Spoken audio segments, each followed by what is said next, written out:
As the Indian Wars came to an end, America was confronted with the problem of what to do with the 250,000 Indians living in the West. The Indian question, as it was known, was viewed as a choice between assimilation and extinction. William Henry Pratt favored forced assimilation. In 1879, he opened the Carlisle Indian School with the motto, "We kill the Indian to save the man." When a child from any of these tribes was taken to these Indian schools, the first thing they did was they cut their hair. They couldn't sing their songs, they couldn't converse their native language. In lots of cases, they simply tried to also break them up from talking and interacting with their own tribes people.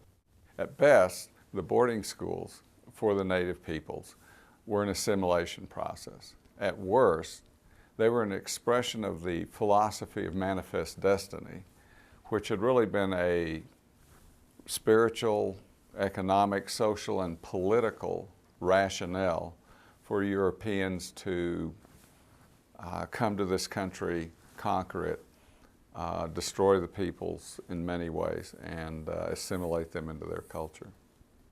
The move was to make them feel that their own parents were stupid, backward, ignorant, superstitious people. Lummis moved to the Indian Pueblo of Isleta in 1888. He befriended his landlord, Juan Ray Abeta, who had two older boys at the Albuquerque Indian School. Through Abeta, Lummis learned that the new superintendent, William Krieger, had adopted the Carlisle method of education and refused to allow any contact between Indian parents and their children. Many of the parents in Isleta were certainly interested in educating their children, and so they willingly sent their kids to the Albuquerque Indian School under the regime that preceded Krieger. When Krieger arrived and changed the rules, they were a bit taken aback that they were unable to maintain contact with their children. The Indian children were recruited in the communities themselves, but in instances where the recruitment didn't go the way that they had hoped through negotiation or through trying to instill cooperation from the leaders from the tribe, they simply kidnapped them.